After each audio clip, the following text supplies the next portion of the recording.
2, 3, 4, 5. The 1960s brought a lot of political unrest. The Vietnam War, the Cuban Missile Crisis, assassination of John F. Kennedy, Robert Kennedy, and Martin Luther King. But in a subdivision in southeast Oklahoma City brought new changes in a quiet home. The third child of 5 children was born. Yes, that was me. And today I want to talk to you just for a moment about summertime, subdivisions, and school. Summertime at my home was fun. We had a good time. We went around and gathered up bicycle parts, and we built our bicycles from the ground up. Not only did we ride bicycles, we also had skateboards. And since my house was on a hill, we raced skateboards up and down the street. With those bicycles and skateboards, there is no limits to us. We could go anywhere. We had a good time. But not only did we ride bicycles and run skateboards, we also went on vacation.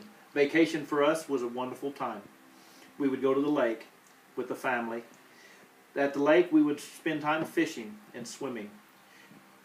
We used inner tubes when we went fishing and went swimming.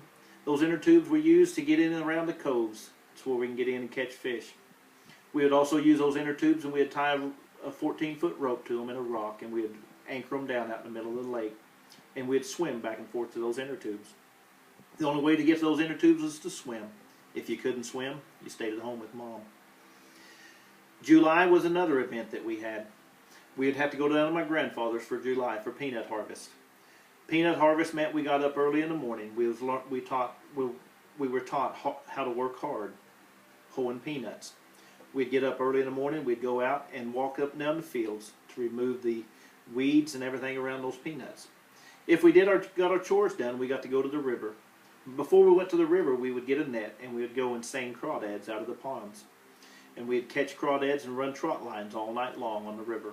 And we'd catch fish whenever we did that. And we, of course, having fishing and running trot lines, we were able to have a fish fry at the end of the day. But when we weren't fishing and we weren't on the farm, we were at home. My parents worked hard to take care of 5 boys. That means that a whole community helped take care of us. That community would watch over us. That community would report whenever we were causing problems. But we would also set tents up in the backyard and we'd have a complete sleepover from the neighborhood. We'd invite the boys in the neighborhood and we'd sleep in the tents. And when everybody went to sleep, us boys would get up and walk the neighborhood all night long. As long as we was back in the tent before Mom and Dad went to work, everything was fine. We didn't get in any trouble. My brothers, our friends, and myself, we had complete roam in the neighborhood. We had control. We earned it. We owned that neighborhood. But to put money in our pockets, we would collect pop bottles, or we would throw newspaper, and we would share that money amongst the 5 of us. Responsibility for me came early. Going to school. Once I finished school, I would go to work at Lee Skyline, and I'd bus tables and wash dishes. Once I finished busting tables and washing dishes, I would come home after a 4-hour day, and I'd get my homework done. We had to learn and fend for ourselves, and during that time, we were eating SpaghettiOs, TV dinners, and eating bread, butter, and sugar sandwiches. Was a way that I would sit there and eat while I watched and did my homework. We were considered latchkey kids. Latchkey kids, we were given a key and we had access to get in and out of the house. We really didn't lock the house. We felt comfortable. We were happy. We were content. There was no problems. Much different than this society today in 2013 and all the chaos.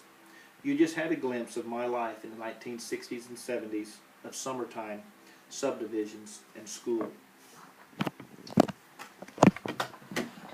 1, 2, 3, 4, 5.